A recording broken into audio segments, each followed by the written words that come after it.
মনসুর হাল্লাজের নাম শুনেছেন? বিশ্ববিখ্যাত খোদা পাগল ছিলেন যিনি, যার নাম হযরত মনসুর হাল্লাজ রাহমাতুল্লাহ আলাইহি। একবার থেকেই পাগল হয়ে বলতে শুরু করেছিলেন, আনাল হক, আনাল হক, আনাল হক। রাস্তাঘাটে পথে যেখানে যায় মুখ দিয়ে শুধু আওয়াজ জারি হয়, আনাল হক। বাদশাহ মনসুরের রাজত্ব চলছে তখন। আরে বলে মনে বলো বাদশাহ মনসুর, লোকটা খোদাত্রী হয়ে গেছে। ফিরাউন নমরুদ কারণ হামানের খালাতো ভাই হয়ে গেছে। এই লোকটাকে একটু বুঝান। ও বলছে আমি খোদা, আনাল হক। সত্যার্থ হলো আমি স্রষ্টা, আমি সত্য আল্লাহ। অতএব মানুষ তো আল্লাহ হতে পারে না। ওই লোকটি বলছে আমি আল্লাহ। সাধারণ মানুষ বিভ্রান্ত হবে, কোনটি লোকে আল্লাহ বলে মেনে নেবে, লোকটার ঈমান বরবাদ হবে, পরকালে জাহান্নামী হয়ে যাবে। ওই লোকটিকে বুঝান রাস্তাঘাটে যেন আমি খোদা না বলে। বাদশাহ মনসুর আল্লাহ রাহমাতুল্লাহকে ডাক দিলে, ওই কথাটা রাস্তাঘাটে বলতে পারবে না। মনসুর আল্লাহ বলল, যতদিন বেঁচে থাকবো ওই কথা ছাড়া আর অন্য কোনো কথা বলতে পারবো না। বাদশাহ মনসুর ডেকে বলল, আরে বেটা, ওই নিষেধ করলাম শুনলো না। ও বলছে যতদিন বাঁচবো এই কথাই বলবো। আরে বেটা বললো, একটা খোদাদ্রোহীকে দুনিয়া থেকে সরিয়ে দেন, মার্ডার করে দেন, ওকে প্রাণ নাশ করে দেন, যাতে সমাজের মানুষ বিভ্রান্ত না হয়। বাদশাহ মনসুর আয়াতের ফতোয়া নিয়ে মনসুর আল্লাহকে দিবালোকে রাজপথে দাঁড় করিয়ে দিয়েছে। হাজার হাজার মানুষ দাঁড়িয়ে রয়েছে। আজকের পাগল মনসুর আল্লাহকে প্রাণ নাশ করা হবে। লোকটা খোদায় দাবি করেছে আমি খোদা বলছি, ওকে বোঝানো হলো বোঝে না, এই জন্য ওকে দুনিয়ায় বাঁচিয়ে রাখা হবে না। মনসুর আল্লাহকে বলা হলো, অন্তত এবার তুমি বলো যে আর কথা বলবে না। উনি বললেন যতদিন আছি ততদিন বলবো।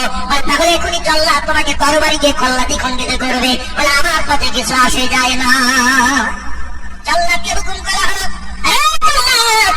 এই খোদাদ্রোহী লোকটি আমি খোদা বলছে। ফেরাউন যেমন বলেছিল, কারুন যেমন বলেছিল, সাদ্দাত যেমন বলেছিল, নমরুদ যেমন বলেছিল, বাদশাহ বাগদাদ যেমন বলেছিল, এ যেমন বলছে, একে আর দুনিয়ায় বাঁচিয়ে রেখে দরকার নাই, বিদায় করে দাও। হাজার হাজার আলেম মুফতিকারীরা ফতোয়া দিয়েছে, খোদাদ্রোহীকে সরিয়ে দিন, দেশের মানুষ সুস্থ হোক।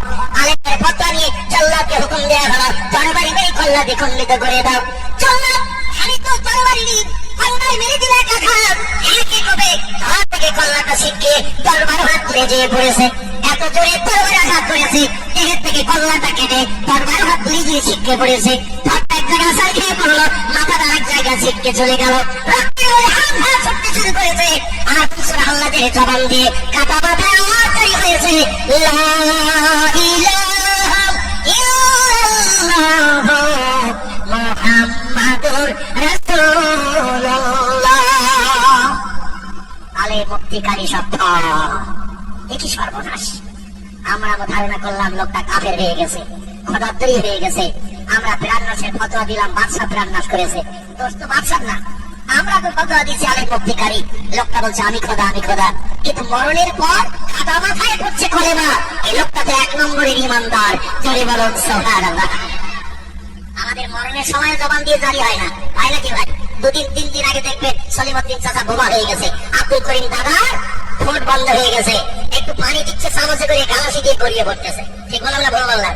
পানি একটু গেলার ক্ষমতা নাই। দুদিন তিন দিন আগে জবান বন্ধ, ভিতরে আর মাল যাচ্ছে না, চাচা কথাও বলতে পারছে না। তার কারণ হলো আল্লাহ বলেন সারা জীবন মদ খেলি, সুদ খেলি, সিনেমার যাত্রা, রেডিও আর টেলিভিশন, ভিডিও আর ভিসিআর নিয়ে আর অবৈধ নারী নিয়ে গাড়ির বাগানে হাওয়া খেয়েছিস। আর মরণের সময় কলেমা পড়ে আমার জান্নাতে যাবি। আমার কলেমা তো সস্তা না। মরণের এক সপ্তাহ আগে জবান বন্ধ করে দেবো, মরণের 3 দিন আগে তোর জবান বন্ধ করে দেবো। আমার কলেমা পড়ে জান্নাতের সার্টিফিকেট দিবি, ওটা হবে না। তবে আমার প্রেমিক বান্দাবান্দি যারা হবে তাদের কলেমা মরণের সময় আমি জারি করে দিয়ে দেবো। জোরে বলুন সুবহান। লোকটি বিদায় নিল, মারা গেল। কাটা মাথা দিয়ে কলেমা জারি হচ্ছে, লা ইলাহা ইল্লাল্লাহ মুহাম্মাদুর রাসূলুল্লাহ। শুধু কি তাই? ঐতিহাসিক ইতিহাসে লিখেছেন হযরত মনসুর আল্লাহর জীবনী আলগা করে দেখবেন, কাটা মাথা থেকে রক্ত ফোঁটা বার হচ্ছে, গলা থেকে রক্ত বেরিয়ে যাচ্ছে, ধরের গলা থেকে রক্ত বেরিয়ে যাচ্ছে, আর প্রতিটি রক্ত ফোঁটার ভিতর থেকে কলেমার আওয়াজ জারি হচ্ছে। জোরে বলুন সুবহানাল্লাহ। রক্ত ফোঁটা বেরিয়ে যায়, রক্ত ফোঁটা থেকে কলেমার আওয়াজ জারি হয়। বাদশাহ মনসুর আলেম ওলামাদের দিকে তাকায়, আলেম ওলামারা বাদশার দিকে তাকায়। কি একটা অঘটন ঘটে গেল। যাই হোক, মারা গেছেন তো তিনি, পৃথিবী থেকে বিদায় করা হয়েছে, রক্তে লরিয়ান ধারা শেষ হয়ে গেল। আস্তে আস্তে মাথা এবং ধরটাকে নিয়ে গোসল করে কাফন করে কবরে দাফন করা হলো। কবর দেওয়া হয়েছে রাতের অন্ধকারে স্বপ্ন যুগে। আরে বাবা, মুক্তিরা সারা রাত আর ঘুমায় না, চিন্তা করছে বাইরে কে আমাদের খোদার কাছে কেমন করে কৈফিয়ত দেব। একজন ইমানদার মুমিনকে কাফের বলে মার্ডার করেছে, আর মার্ডারকারীদের শাস্তি হলো জাহান্নাম। স্বপ্ন দেখছেন আল্লাহ পাক মুনসুর আল্লাহকে। এবার বলছেন, হে মুনসুর আল্লাহ, তুমি ওদের সঙ্গে একটু সাক্ষাৎ করে ওদের ব্রেন মগজের চিন্তাটা দূর করে দাও।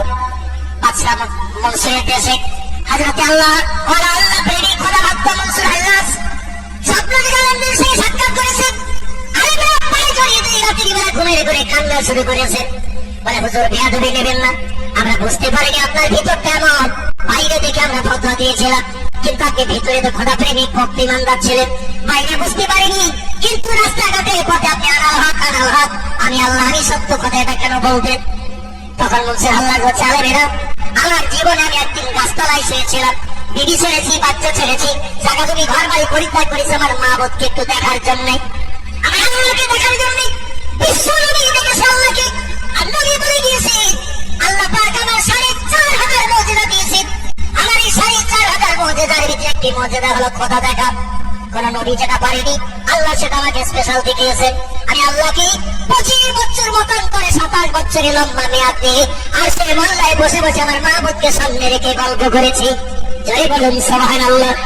রাসূল বলেন, আমার মুজিজা একটা আমি কবরে নিয়ে যাব না, আমার মুজিজাগুলো আমি আমার উম্মতদের জন্য রেখে যাচ্ছি।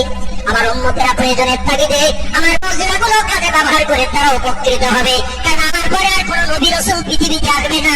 এজন্য আমার মুজিজাগুলো আমার উম্মতের উপকারে কাজে লাগবে। জয় বলুন সুবহানাল্লাহ। মুজিজা শব্দ কি হলো? আরবি শব্দ। এর আবিধানিক বাংলা অর্থ হলো অলৌকিক তাজ্জব আশ্চর্যান্বিত ঘটনা। আমার নবীকে যে আল্লাহ ঘটিয়ে দিয়েছিলেন ৪,৫০০ মতো, কতটা বললাম? ৪,৫০০ মতো নবীকে নবী হিসাবে প্রমাণ করার জন্য আল্লাহ পাক ৪,৫০০ মুজিজা দান করেছিলেন। একটি মুজিজা হলো দুনিয়ায় বেঁচে থাকতে আমার আল্লাহকে দেখা।